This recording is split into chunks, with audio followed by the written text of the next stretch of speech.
Excellencies, esteemed speakers, distinguished participants, a warm welcome to the Ministerial Roundtable on Leadership for Innovative Solutions and Cooperations. I'm Antoinette Toss, Goodwill Ambassador for the UN Environment Program, honored and grateful to be your moderator for this session. Across Asia and the Pacific, governments are experimenting with different pathways to build resilience. Each country brings unique challenges, ranging from coastal vulnerabilities and food insecurity to urban resilience and community-led adaptation. At the same time, each country is also demonstrating unique innovations that can inform and inspire regional and global action.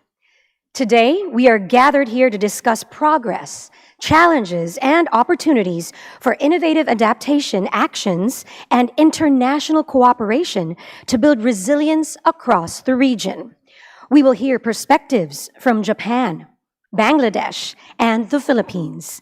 Each speaker will be invited to share both the interventions already underway and the drivers that make these actions successful, while also reflecting on what kinds of international cooperation will be the most important moving forward. Without further ado, let me begin by inviting Mr. Winston Chow, co-chair of IPCC's Working Group 2 on Impacts, Adaptation, and Vulnerability, to set the scene on progress and key challenges of adaptation in Asia and the Pacific region, including innovation opportunities. Once again, please welcome Mr. Winston Chow.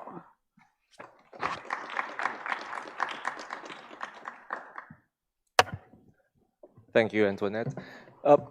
Distinguished guests, Your Excellencies, friends, both old and new, good morning, everybody. My name is Winston Chow. I'm here to talk about the good news, the progress, and as well as the not so good news, the challenges that we in the Asia-Pacific region are facing in terms of climate adaptation. I will be just going through some ground that my colleagues and I in the last assessment cycle of the IPCC worked on for Working Group 2.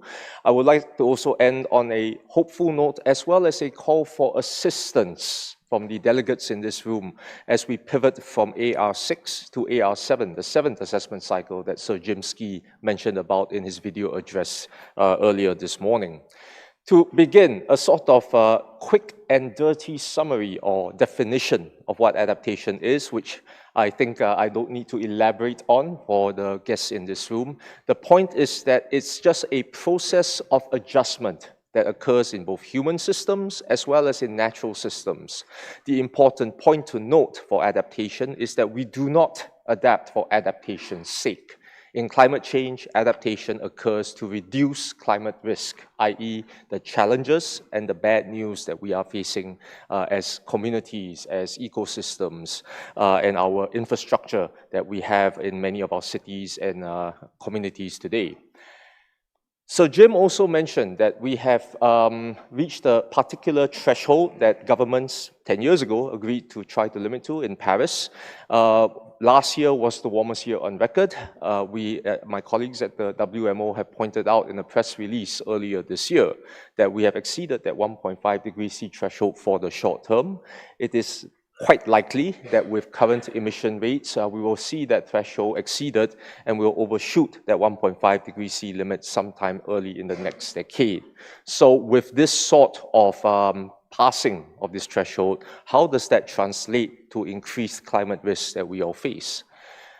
Particularly in this region, in the last assessment, we highlighted several notable climate impact drivers that have already occurred and will continue to manifest in the future as these risks, these risks are exacerbated from a warming climate.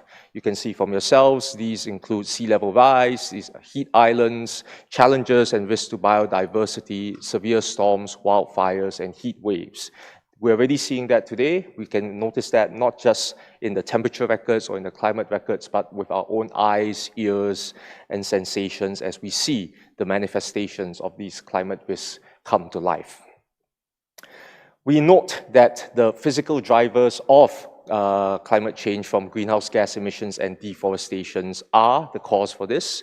We note that also in a warming climate, be it from 1.5 to 3 degrees C and beyond, the best assessments that were done in the Working Group 1 report from the AR6 indicate a much more warmer world, a much more, with more frequent and extreme weather events happening in terms of warmer temperatures, too much water, too little water, as well as severe storms from tropical cyclones that we see happening. There are also secondary impacts. There are also indirect impacts in terms of human health, in terms of food production. These figures were put in the synthesis report from the 6th assessment cycle. We highlighted 3 things of note. One is that the intensification of heat and humidity that have negative impacts on human health. If you were to zoom in on our part of the world, we will see instances of heat and humidity conditions that are likely to lead to mortality events occurring every day of the year in a warmer world. Similarly, we are in a region where we love our food, both on land and in the oceans. If you look into the plots on a warmer world, you can also see that the color schemes indicate higher risks in terms of the production of maize, as well as in the yield of fisheries. There are detrimental impacts to the food that we like to, consume, being from the Asia Pacific. Again, not good news, and the risks are going to be worse in the years to come. I come from a coastal city in Singapore, as well as a small island state.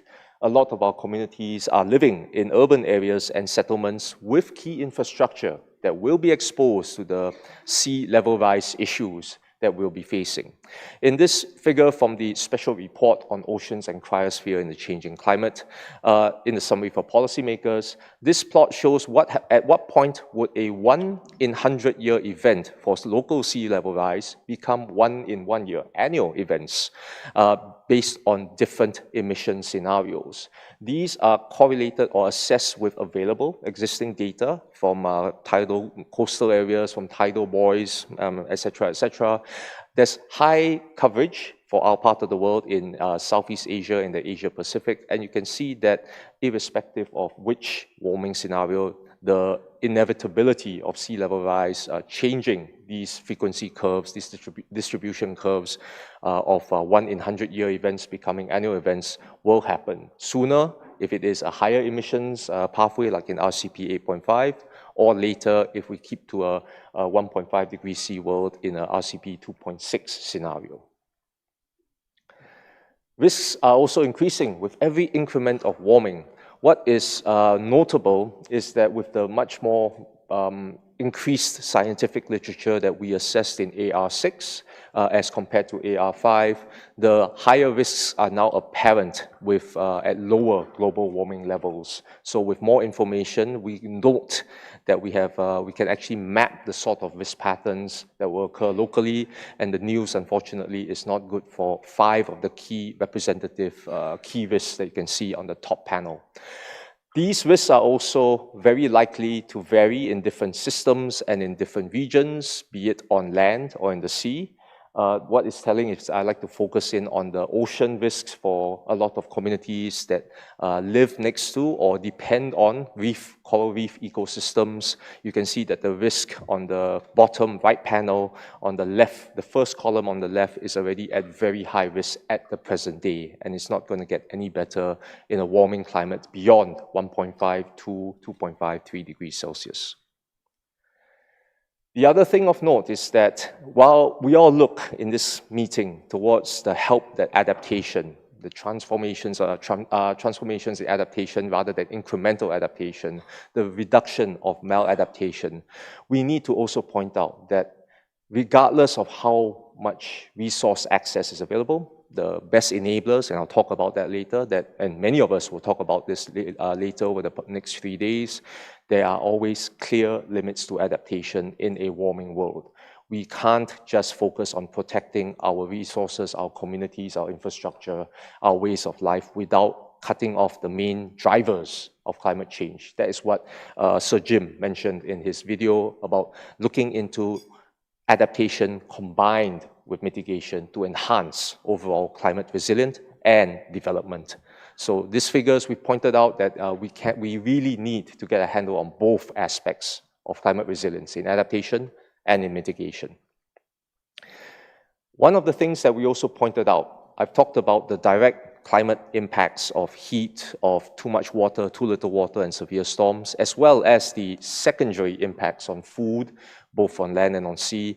But in the last assessment, we also pointed out that these risks can oftentimes compound and can also cascade, both in the short term and in the long term.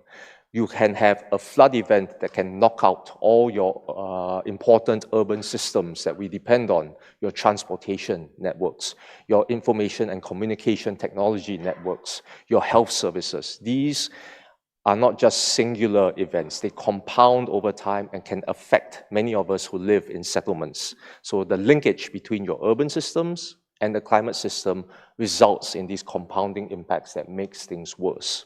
Furthermore, these impacts are not acute. They can be chronic over time with additional emissions from greenhouse gases and from deforestation, and can result in cascading impacts that might lead to the situation where communities say enough is enough. I do not want to stay in a place or settlement that is always subject to frequent floods. They are more intense over time, and they will leave. And when I point this out to city managers, and they say, and I point out that if these people are part of your tax revenue base, and if they leave, what are the implications of that? So this is the sort of challenges of cascading risks that arise from climate change.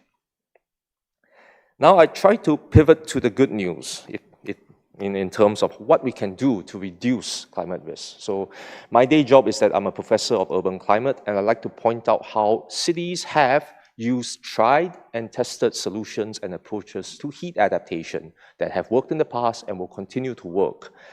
This includes nature-based solutions, green infrastructure, ecosystem-based adaptation from nature, as well as using engineered or innovative technologies like cool roofs on cool walls that utilize paint to try and reduce the heat load of cities. These fall under, if you look into the red box at the top, these fall under the categories of gray or physical infrastructure and nature-based solutions.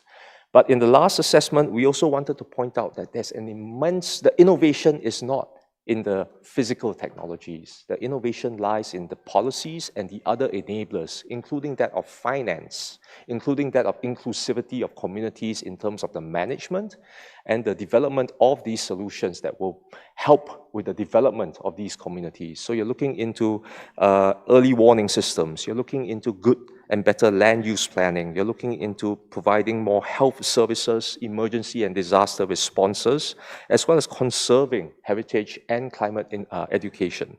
Those in the red, you can see that in the red box under planning and social policy on the right.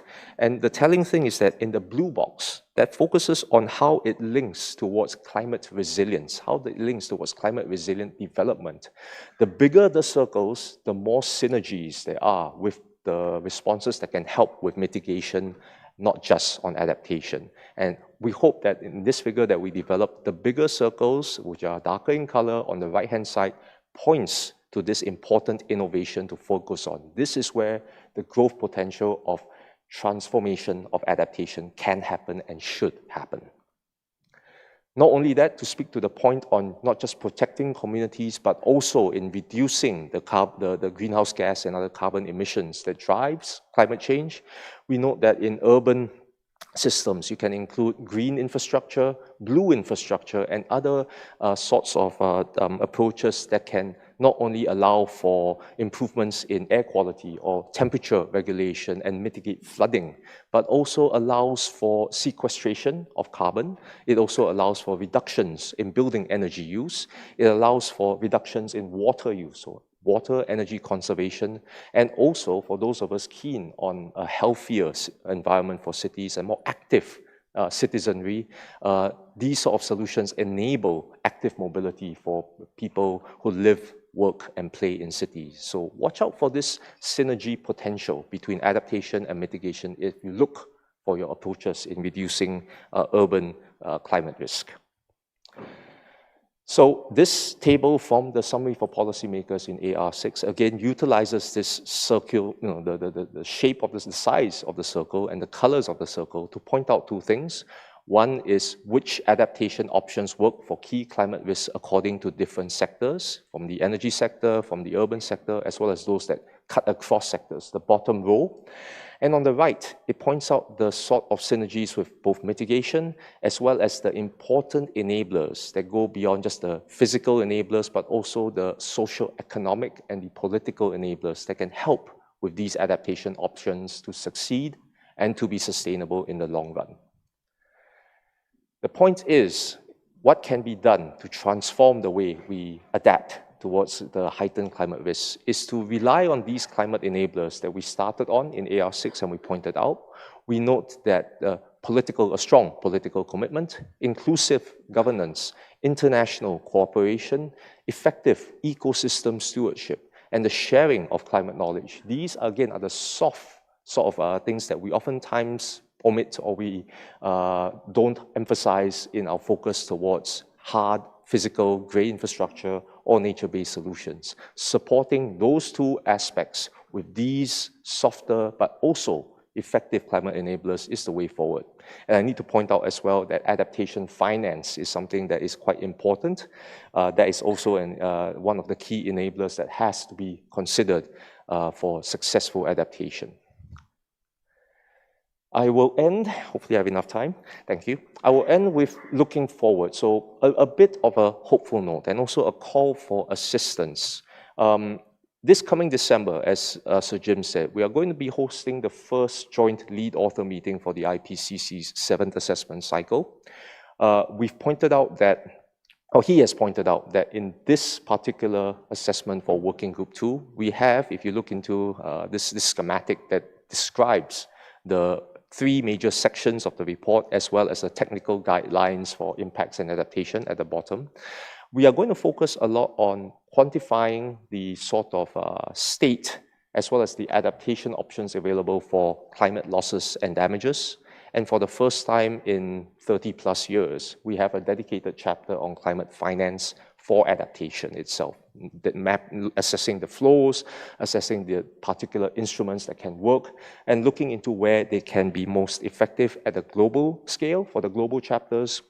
But if you look at the middle section, there's also the regional chapters where there's an Asia chapter, there's also a chapter on small island states, and also for thematic chapters into important aspects that for water, for agriculture, for health, and for cities and settlements and energy that are particularly vulnerable and can be, in which these assessments of both losses and damages and for adaptation finance can help enable this systemic change that is required. So my call is that this report, as it's being developed, will require help in terms of the best form of literature, scientific literature, or reports from consultancies, reports from governmental white papers that can help inform the assessment process. We have a dearth of good literature from the Asia-Pacific region. We would really love to have that included inside the future assessment as we develop the 7th assessment reports for Working Group 2 that we hope can help inform governments, that can help inspire communities to effect the transformation for adaptation that is required. Thank you very much for listening to me. I will end with this QR code that my communications team has asked me to put up in case you need more information of what we're doing for Working Group 2. We have a newsletter that depicts what our activities are. And also we have the link tree that this QR code goes to that you can see with your mobile device, the updates that we have planned for our working group over the next 3 to 4 years. With that, thank you very much for listening.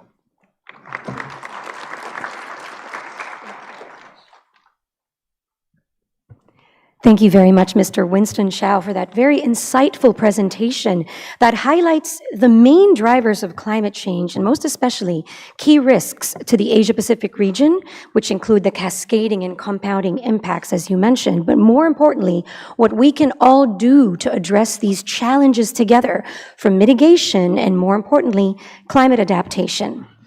I am now honored to introduce our esteemed speakers joining us for today's Ministerial Roundtable.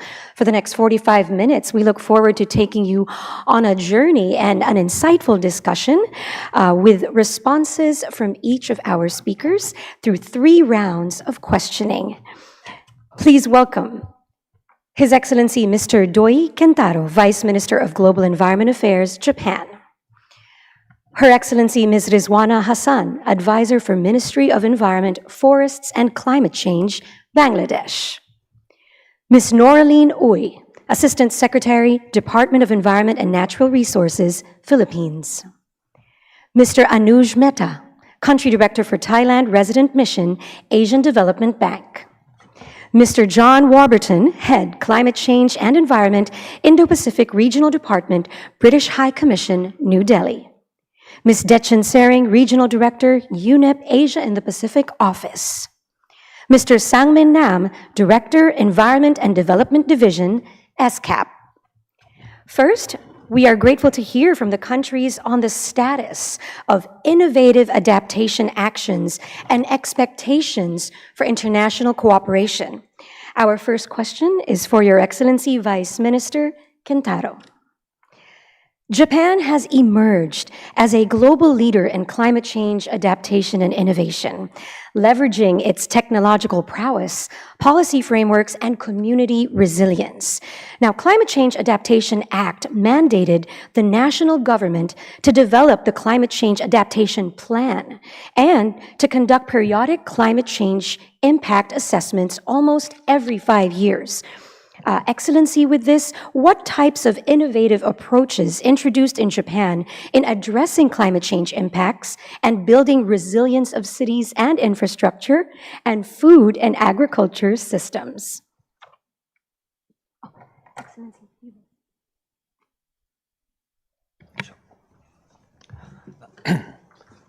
Thank you very much for questions. In Japan, we are promoting innovative approaches to strengthen climate resilience. The key element is creating synergies. By building meaningful linkages across sectors, we can magnify the overall result. This view is especially important in the context of cities and infrastructures. Climate resilience must be pursued in tandem with decarbonization, disaster risk reduction, and the efficient use of resources.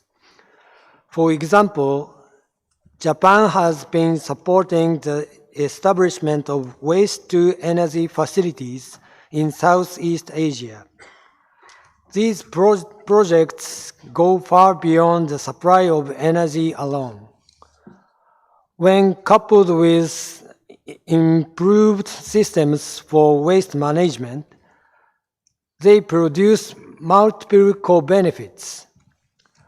We can expect not only reductions of greenhouse gas emissions, but also improved resource circularity and public health. Importantly, they also contribute to climate adaptation. By reducing the dumping of waste into rivers, they help to mitigate flood risk and limit the spread of waterborne diseases. By fostering systemic change across sectors, synergistic approaches will lead to structural transformation of our society. I would like to underscore that innovation does not simply means advances in technologies. It also means the way we integrate and interlink diverse fields to deliver tangible benefits on the ground. And I think that science is the first. local leadership and governance is the second, and business is the third driver behind our adaptation efforts, both in and out of Japan. Let me begin with science. Japan conducts a climate change impact assessment every 5 years.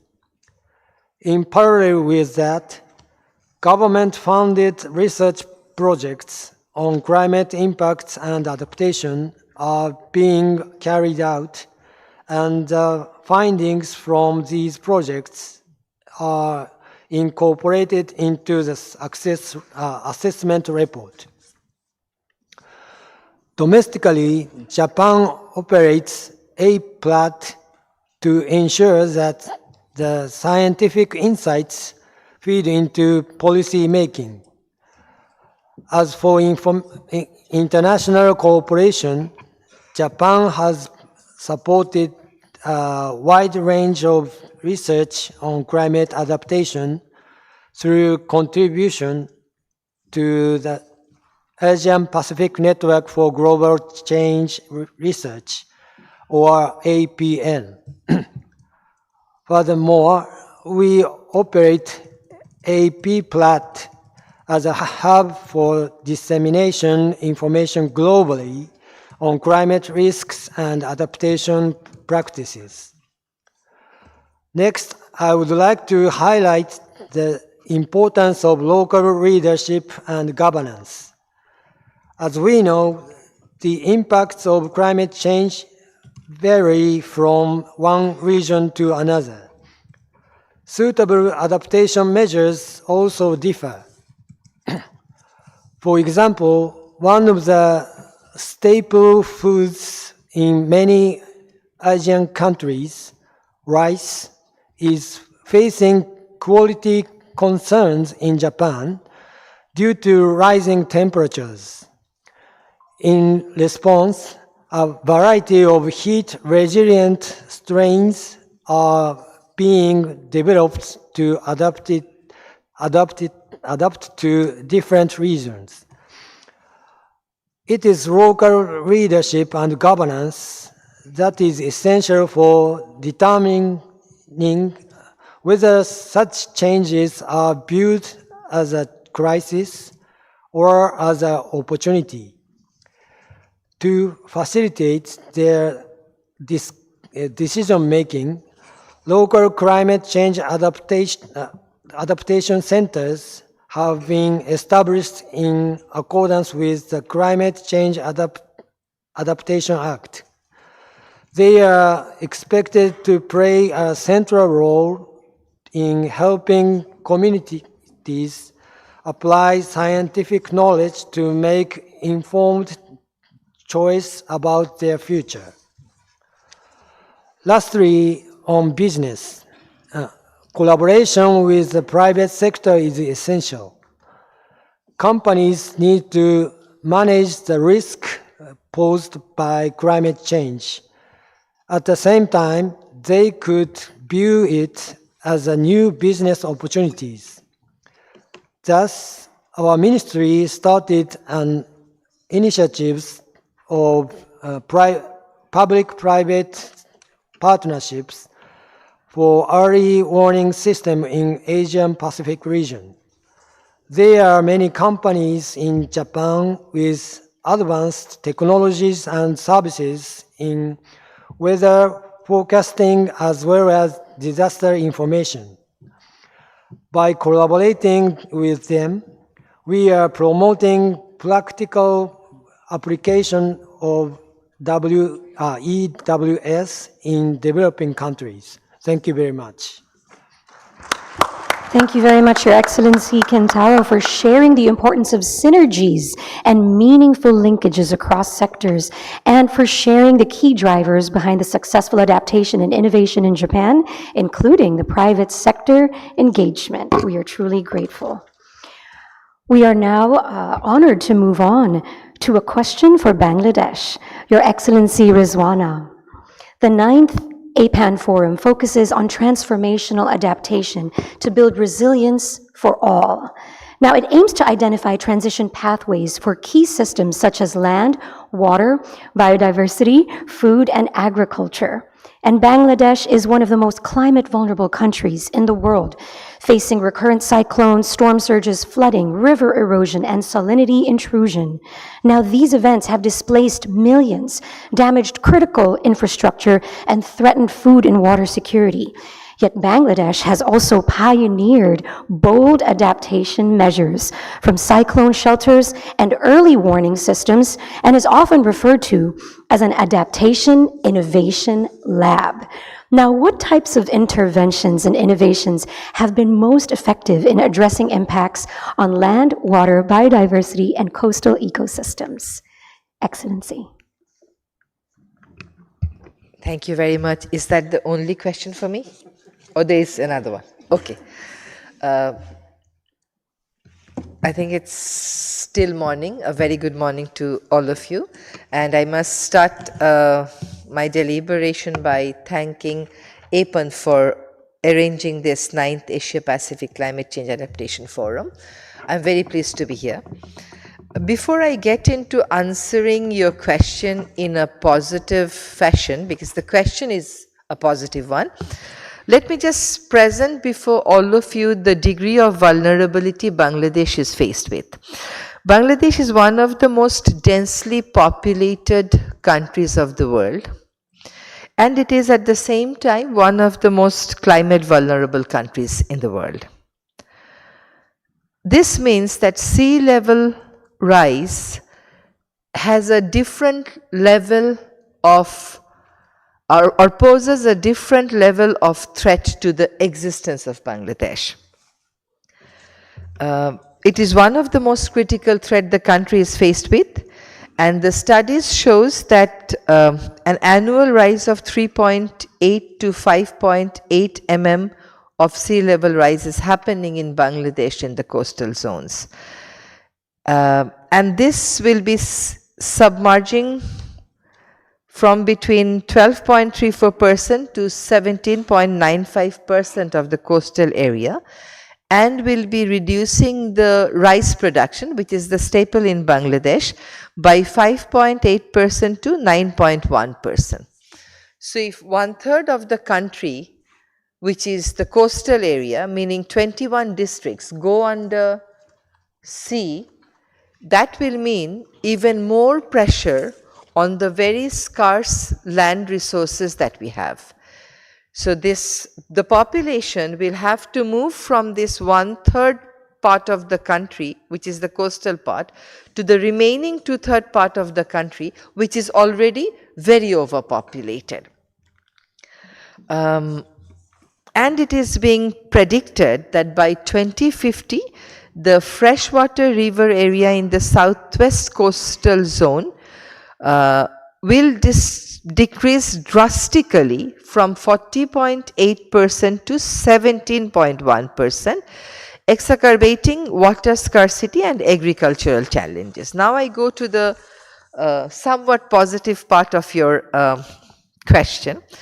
See, in terms of how we are coping with an ever-changing land scenario, first, we won't be able to create new land for us. So we are trying to regulate land use by introducing new zoning laws, and the target of the zoning law will primarily be to protect the agricultural land from conversion for non-agricultural purposes, to protect forest land from conversion for non-forest purposes, and to protect our freshwater wetlands. As will be dealing with loss of landmass and at the same time salinity intrusion in the landmass, it's a very difficult situation for us to project positive examples here. But one thing that the government of Bangladesh is doing is, since it's a riverine island and we are still in the process of formation, the newly emerging river islands are being handed over to the Ministry of Forest for afforestation purposes. So the new landmass that we are getting because of the alluvial process that the country has are being protected in the form of forest for stabilization purposes. And the policy of the government of Bangladesh is, when we allocate the land, the first priority will go to the people who have been displaced due to river erosion or flood. Both phenomenon are increasing due to climatic change. Now, people are being displaced and we have very few land to offer them. So there are innovations coming up in terms of designing houses. There are houses that are being designed which will be floating, which can rise with the rising level of flood water, and they are also being equipped with solar based electricity supply. In the sector of water, Bangladesh is known for water, but the caption that goes is too much water and too little water. We get too much water when we don't need them, and we get too little water when we actually need it. And this is because of the fact that most of the rivers of Bangladesh are shared rivers. We share it with some upstream neighbors who, and we have failed at the regional level to come up with a framework to ensure equitable water distribution for both upstream and downstream. We had our own reckless development path that led to pollution of most of the river streams. We are now trying to get the river free from pollution. It's not going to be a short-term thing, but the process of making the rivers pollution-free has begun, and we have in the first run targeted only 10 rivers out of 1417 rivers that the country has. But that's going to be a huge task. We are doing an assessment of the groundwater level in Bangladesh in 50 out of 64 districts, and the situation is really, really alarming. It shows that because of indiscriminate extraction of groundwater due to contamination of the river water, the water level has gone down. And this is for the first time in the history of Bangladesh that we had to declare 2 areas as water stress area, meaning that we are having to prohibit extraction of groundwater, force switch to surface water, and at the same time come up with regulation for extraction of groundwater for industrial purposes. So here there is a policy intervention, there is also practice intervention. One such water stress area is in the coastal side, and another such water stress area is in the northern part of Bangladesh, which is a drought prone area. We are extensively seeing rainwater harvesting in different fashion in the coastal areas, where the communities are participating. They are storing rainwater and they are introducing a rationing system through which communities that need water can come, pay an amount of money. They have been given a particular card. They show their card like the rationing system. So you can collect your water and then you have to pay to the NGO that's promoting it. We are also planning to have the first ever state-sponsored rainwater harvesting in one of the coastal areas in Bangladesh. The NGOs are also coming up with innovative ideas like Adaptation Clinic, where they are addressing holistically agriculture, fisheries, and livestock. In terms of biodiversity, I think we are getting into some very interesting exercises. We are restoring our forests. So the degraded forest lands are being brought back to their natural state through massive afforestation and natural regeneration process. We are also trying to reintroduce flora and fauna that have disappeared or under threat.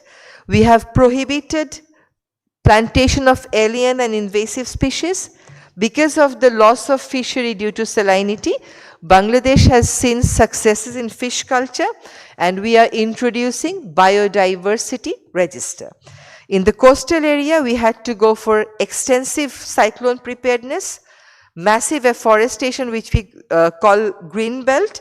We have innovated salinity tolerant rice varieties, and very recently we have signed an agreement with the UK Met Office, which will allow the Bangladesh Met Office to access real-time data, and that will increase our capacity for preparedness against this sudden disasters that are happening due to climate change. These are my answers for the first part of your question.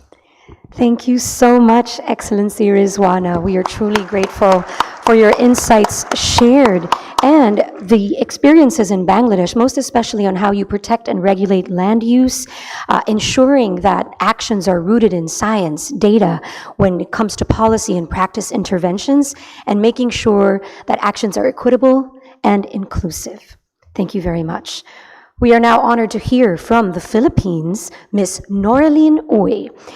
Now, the Philippines gives a strong focus on localization of adaptation actions, including joint action with local government and communities.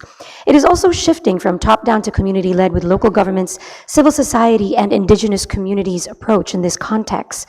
Now, what types of community-led interventions and innovations are in place which are building resilience and climate-vulnerable communities and protecting their livelihoods?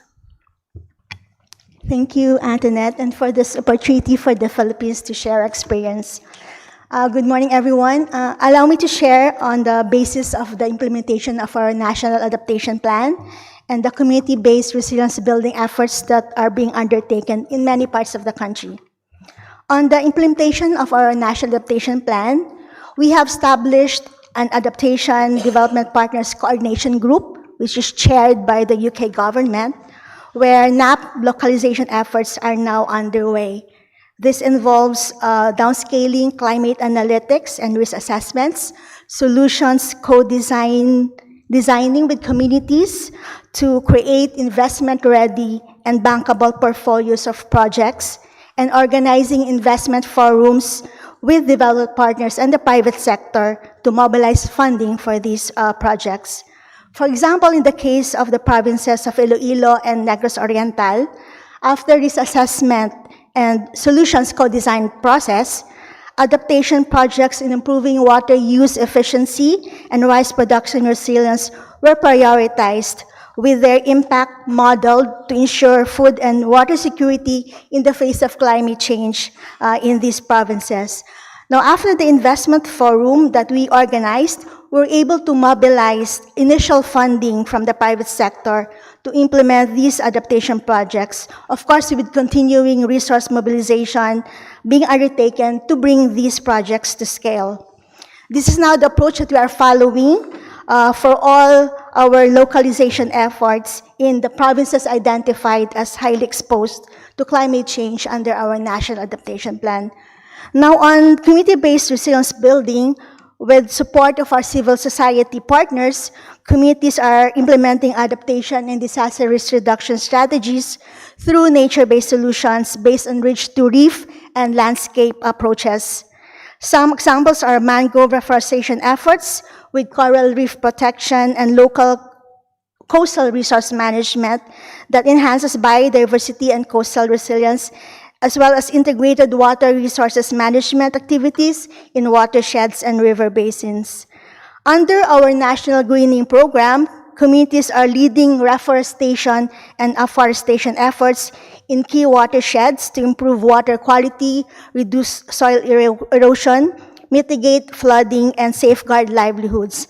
Finally, under Project Transform, we provide a matchmaking platform for local governments and communities, linking them to private sector, civil society, and academia to implement identified priority areas of intervention that address resilience building.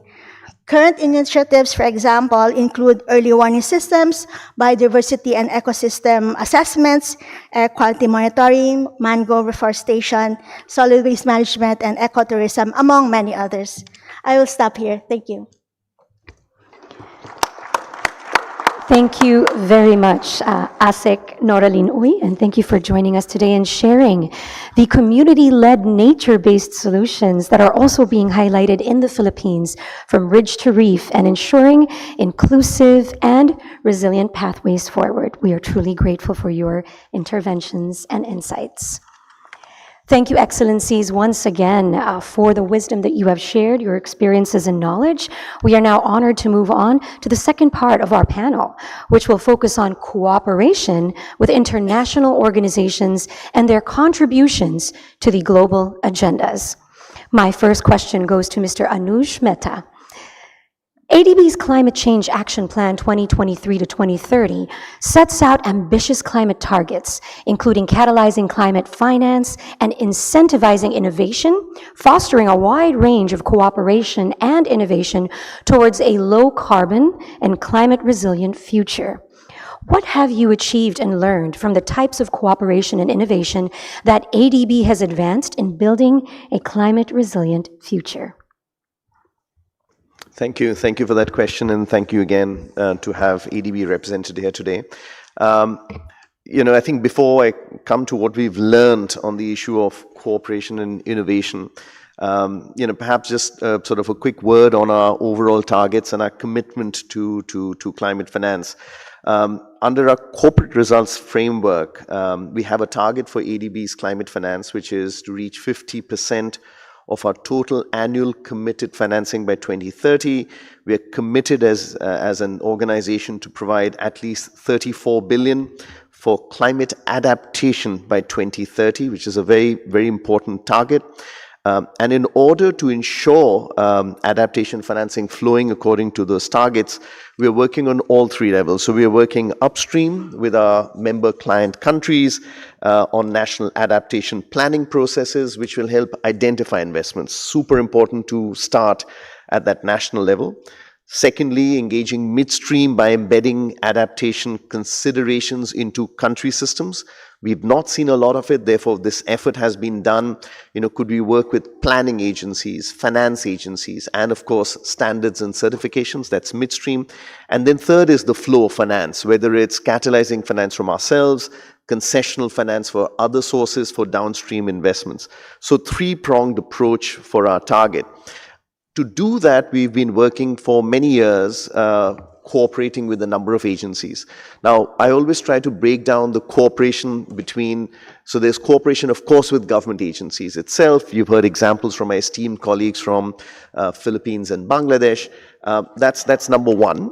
Second is working with other development partners, whether it's multilaterals like the World Bank, bilaterals like AFD, but also technical partners. We've got colleagues here from IUCN, the Nature Finance, the Nature Conservancy, etc.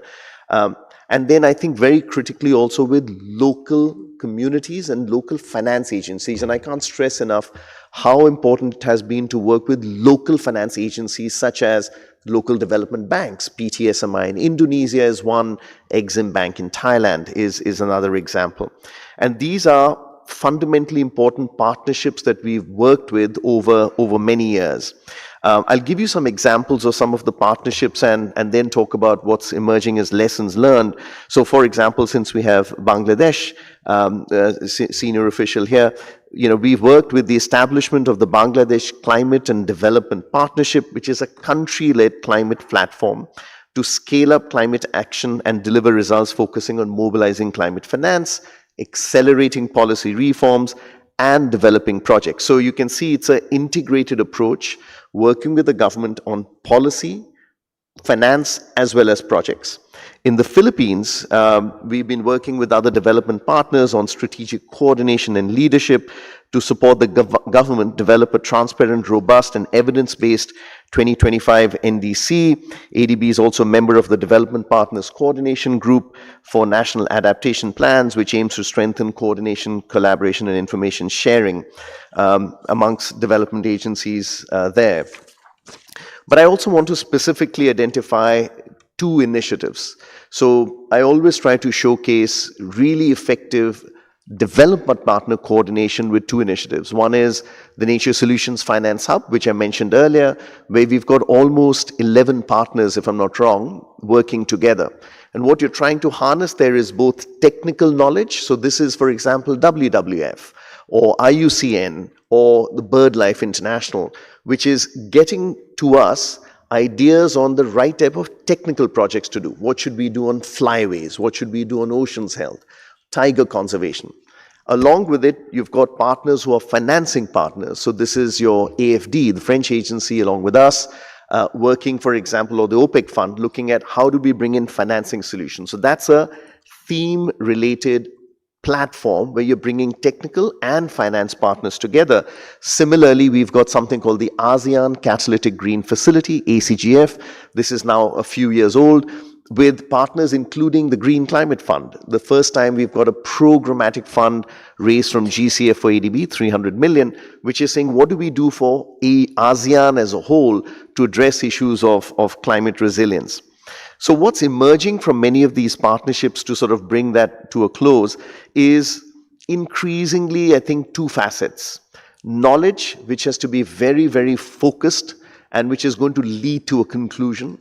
There's a lot of good work happening, for example, in South America. And I always think about the Uruguay Bond for Sustainability, which was done with support from our colleagues at the Inter-American Bank. Those pieces of knowledge where things have been done, finance or otherwise, need to be shared. And they need to be shared proactively so it leads to more projects and doesn't get left as studies on a wall. That's very important in terms of proactive knowledge sharing for developing projects and programs. And number two is innovative finance. So, I always think that the strength of bringing together many agencies is so that we can use our money together, development funds as well as government funds, but really use it for de-risk. And if there's one word which I always sort of suggest as a takeaway from our partnerships is, can we make our dollars from all our development partners really catalyze 3 or 4 or 6 times capital from other sources by working together? Somebody mentioned earlier that we shouldn't only be thinking of grants or loans, and that's right. So if we blend together grants and loans, we can catalyze a lot more. With that, I want to sort of finish with the last one, which is the Innovative Finance Facility for Climate Action in Asia and the Pacific, or IFCAP, which is a multi-donor financing facility, again aimed at really catalyzing finance from private capital by bringing together money from different agencies. So, quite a lot of things that are coming out. But the trend, I think, from our partnerships is focused knowledge for priorities and projects which are impactful and replicable. And number two is better use of development finance to leverage and scale up finance from other sources, especially private capital. Under that, the 3 areas, which is institution building, capacity building, and projects and policies, I think those are the standards that I think will continue to remain a big focus of our knowledge partnerships. Thank you.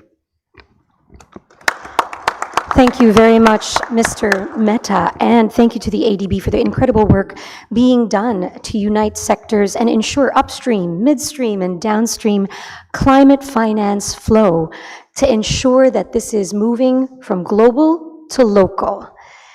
We now turn to John.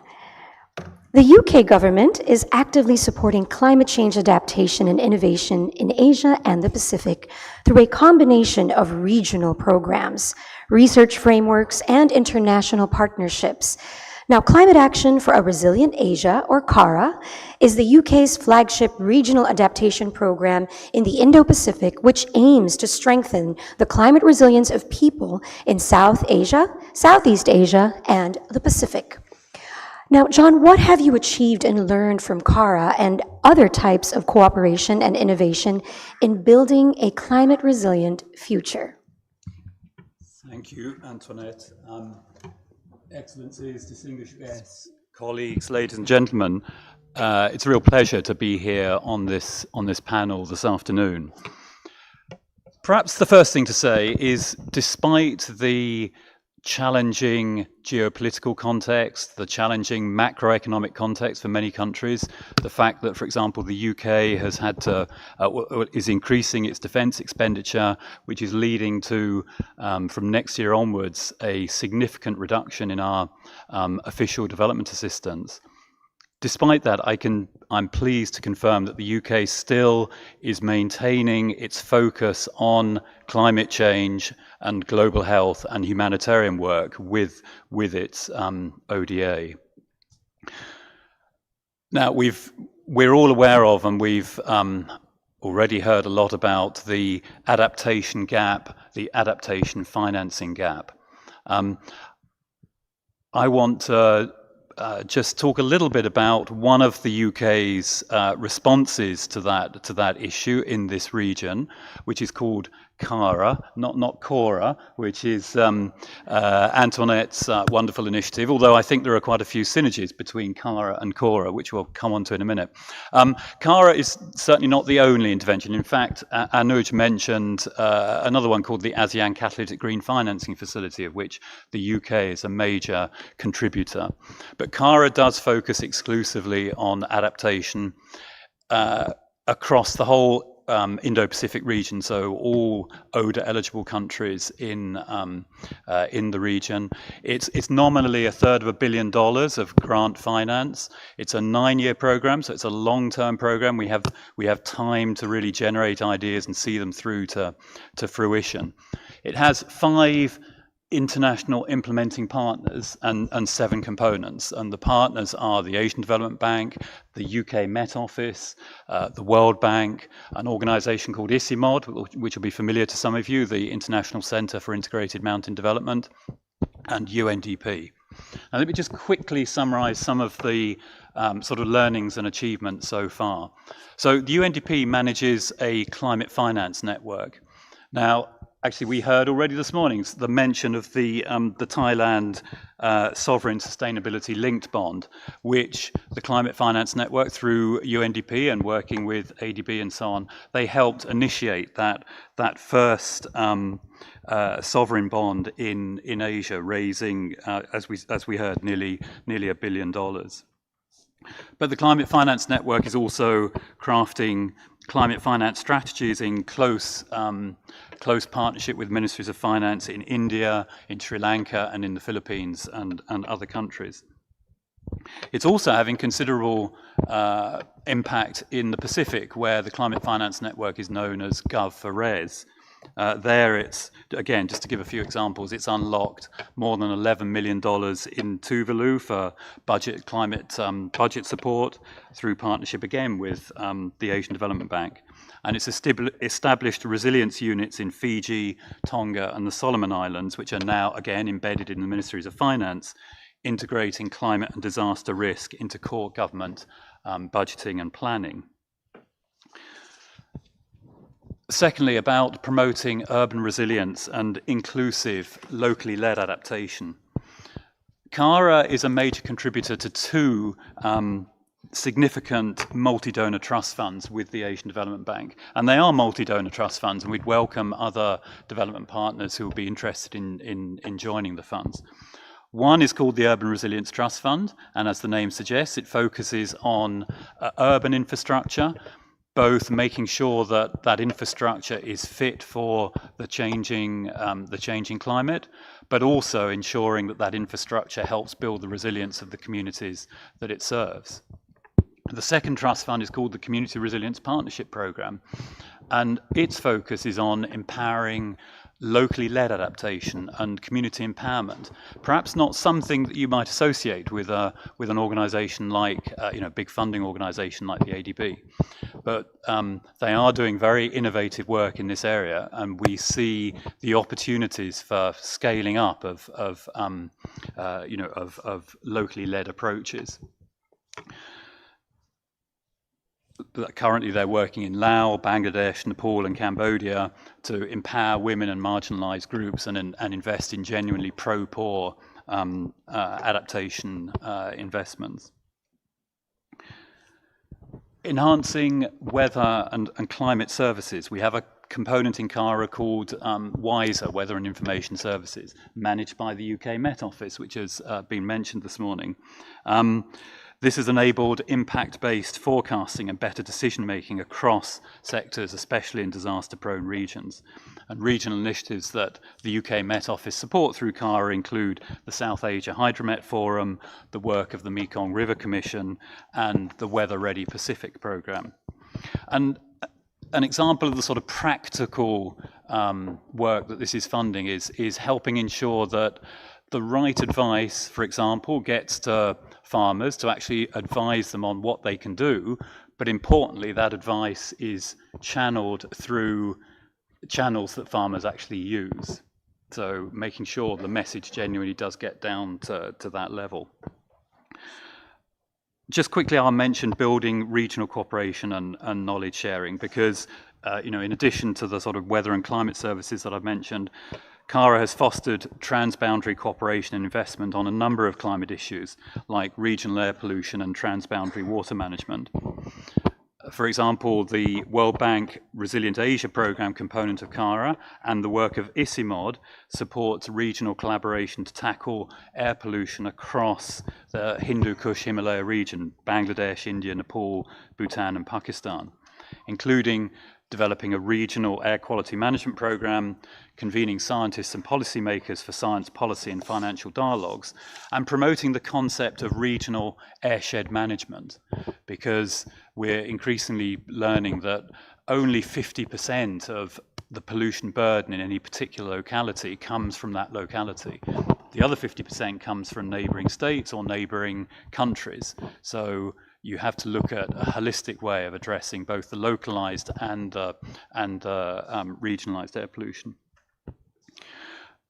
Finally, I'm just going to make a plug for the 7th component of CARA, which is the Flexible Fund, which we manage directly.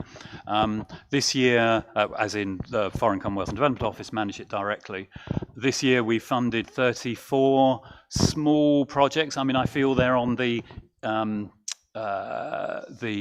incremental sort of side of the spectrum that we were hearing about between incremental and transformative, but I still feel they're very important in terms of bringing, local initiatives to helping support local initiatives.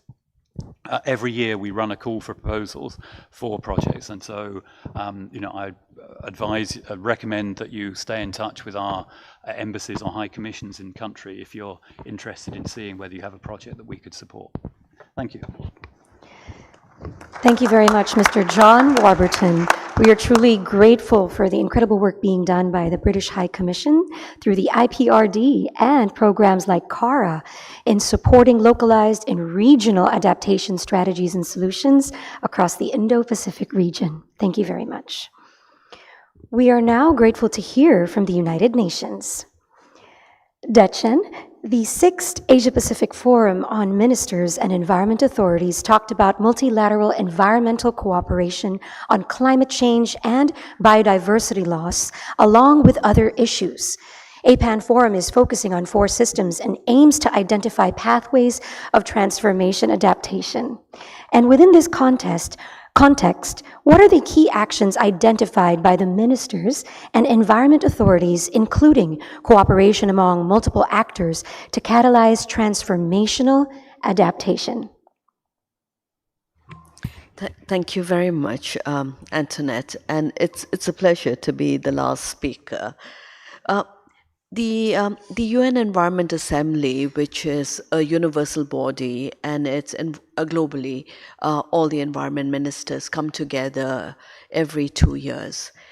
At the regional level in Africa, we have the African Ministerial Conference on Environment. In Latin America, we have Forum of Ministers of Environment of Latin America and Caribbean. And in Asia Pacific, we have the Forum of Ministers, Environment Authorities of Asia Pacific. West Asia has a session, a forum for the environment, and in Europe, there's an environment for Europe. And these are important processes because they prepare the region for the UN Environment Assembly. And the 6th Forum of Ministers took place in Nadi, Fiji, 26th to 29th August. And and what was really interesting at the forum was really starting to look at the whole rights-based. You know, the UN General Assembly agreed the recognition of a right to a clean, healthy, sustainable environment. And Vanuatu had spearheaded the International Court of Justice to issue an advisory opinion on climate change delivered in July 2025, which affirmed legal obligations to combat climate change and protect the environment. So when you start to look at what the ministers talk at the regional forum, the whole rights agenda becomes really important. And I think bringing in equity, bringing in justice, bringing in social protection, it's much bigger than just starting to look at how it applies. Together with this, the recognition that it can't just be certain parts of a country. It's government, civil society, youth, indigenous people, private sector.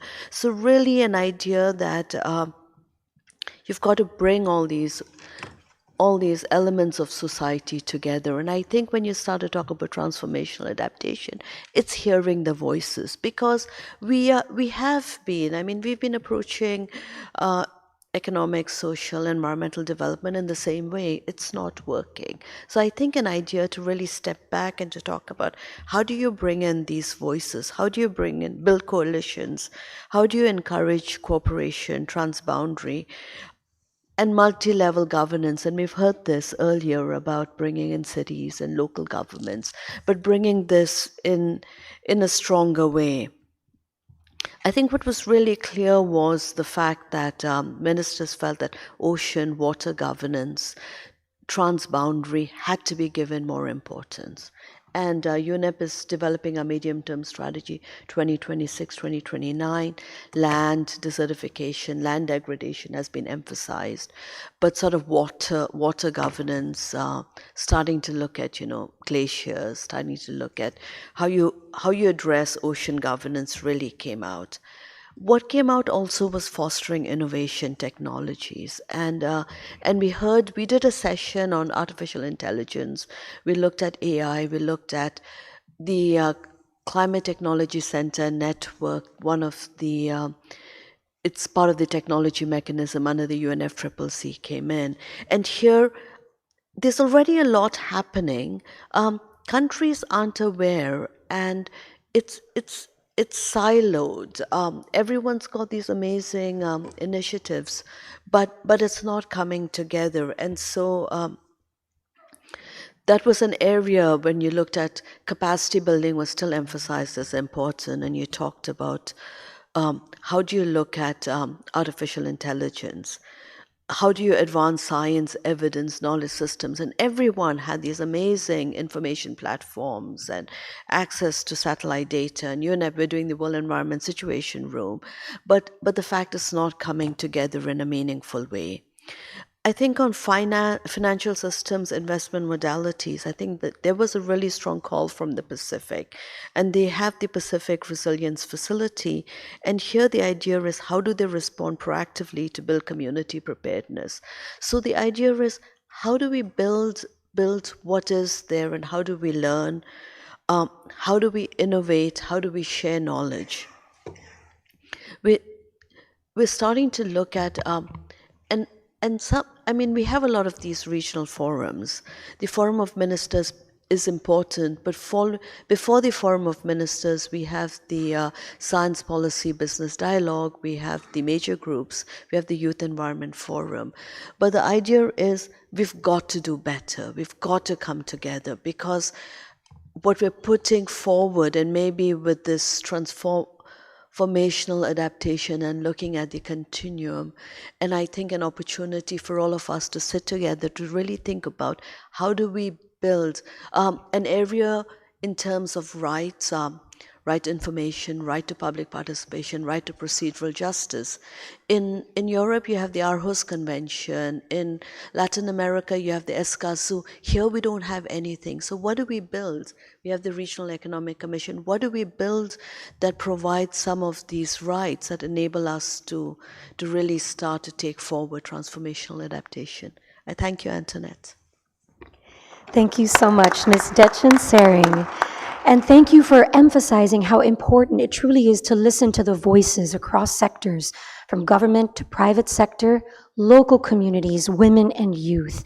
How crucial it is to foster innovation in technologies and, of course, to always remember for us to keep building, learning, and sharing knowledge, because together we can do better. We are now honored to invite Sangmin Nam, Director, Environment and Development Division of SCAP, to deliver the summary of the key points and outlook for the future, as well as a vote of thanks. Please welcome Mr. Sangmin Nam.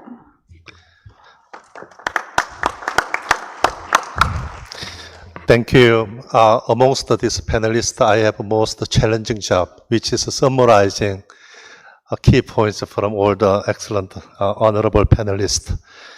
So this session started with a context setting from this co-chair from IPCC, Professor Cho. He highlighted that every incremental changes or every incremental warming matters. We are looking at, of course, last year passing this 1.5 degrees Celsius threshold.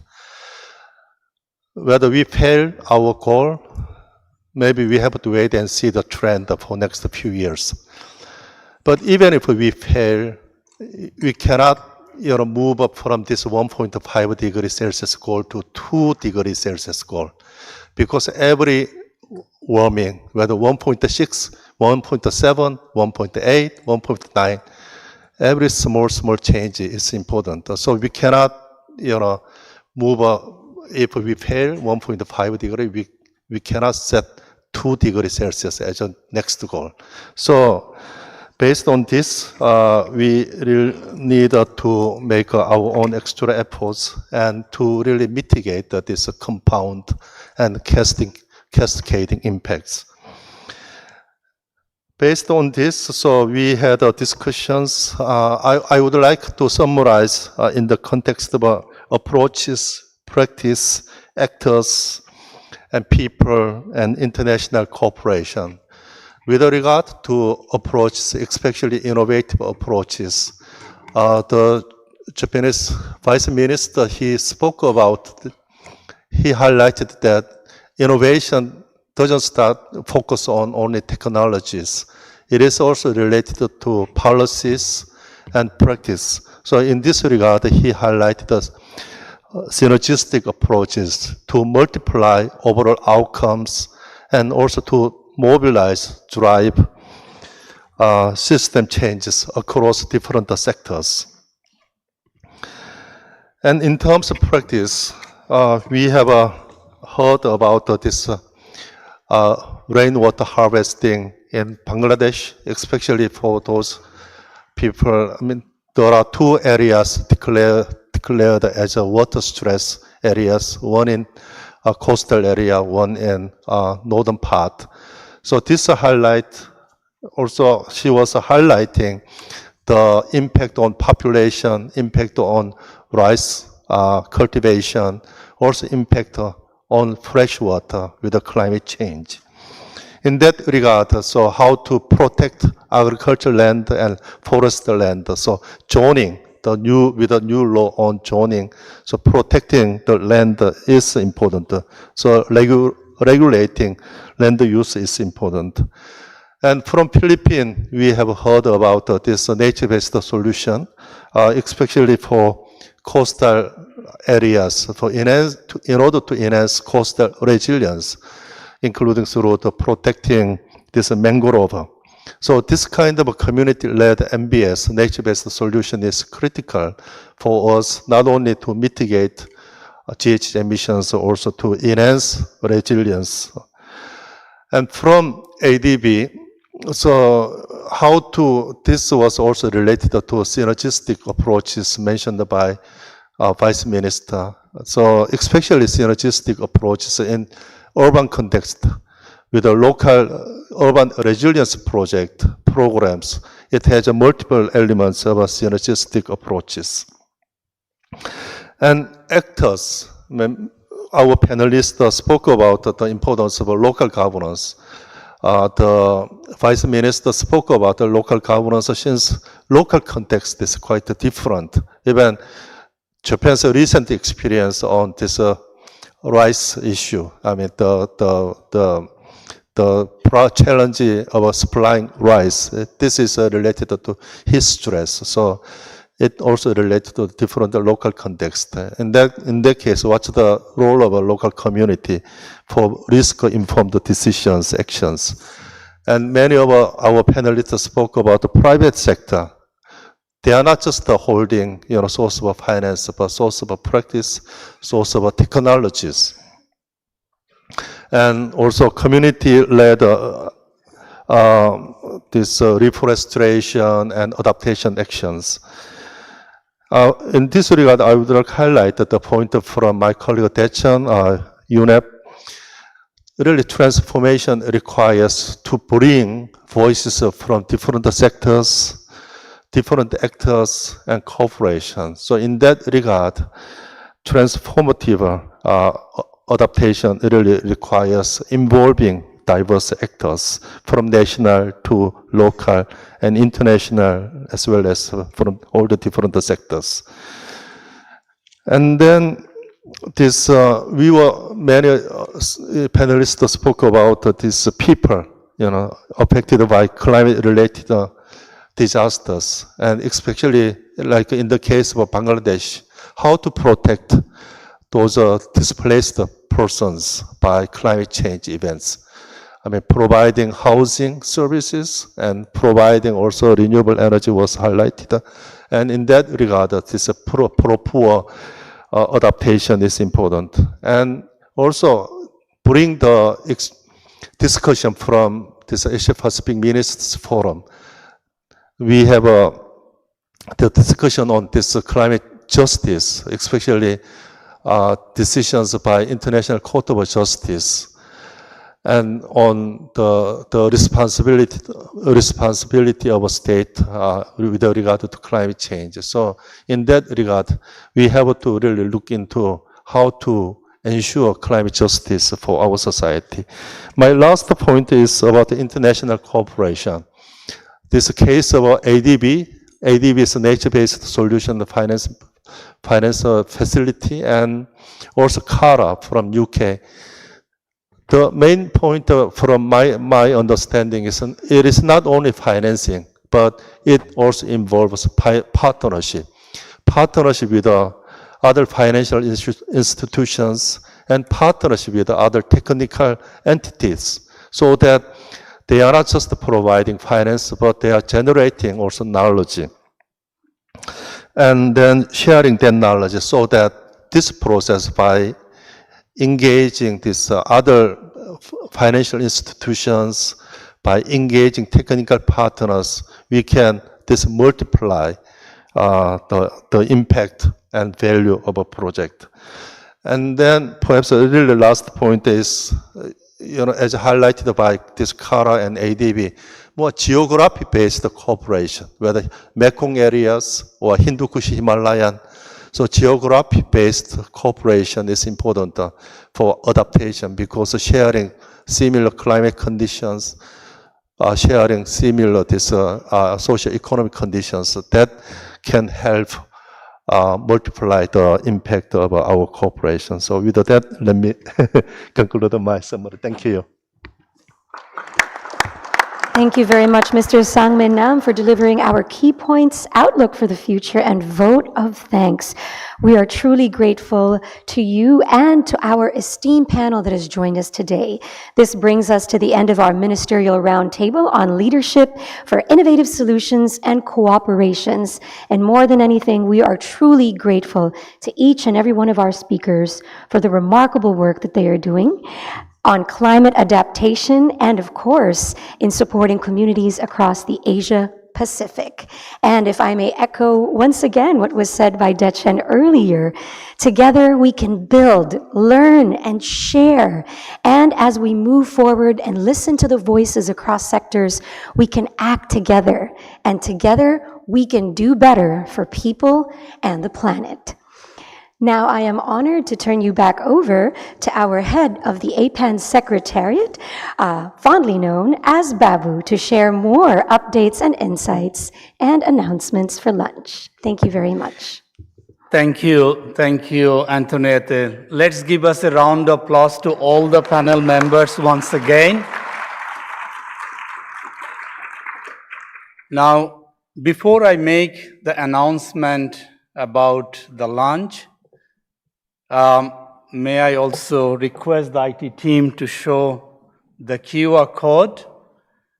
As we are talking about the resilience for all, catalyzing the transformational adaptation, as we have heard, we need all of us to work together.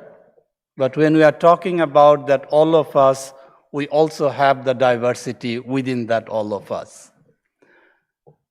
Within that context, what we would like to hear from you through this Mentimeter, you don't need to do it now, please. Okay, this link is going to remain open and we'll close it Friday midday, and I will share what we have heard from you. So take the picture of it, take the code of it, no need to do it now, do it later. What we'd like to hear from you, you will see two questions in the Mentimeter. Is what is your level of understanding, and we'd like to capture the diversity within that understanding. And you define the way you understand the transformational adaptation. That will give us the diversity of our understanding, and it will help also all of us who are involved in APAN Forum to take or incorporate in our future area of the work. So it is not only for Asia Pacific Adaptation, the network, but all the partners who are basically embarked on this journey of catalyzing the transformational adaptation. So your input will shape our future work and our collective effort. So with that, this is time for us to go for lunch, and we have two restaurants. One is on the first floor, and you can also go to the ground level where we also have the food court.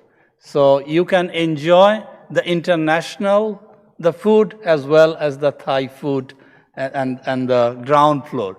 So please enjoy the food, but let me also mention the parallel, the technical sessions is going to happen after the lunch. We'll be starting from 2 o'clock. The first 5 parallel sessions is going to held in 5 different rooms, including Escape Hall, Conference Room 3, Conference Room 4, Meeting Room A, and Meeting Room H.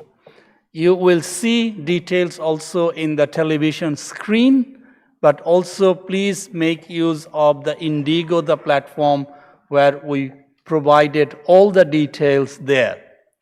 So with that, enjoy the food. Please come back for the plenary, the breakout sessions, the technical one. Thank you once again for joining. Enjoy your food. Bye.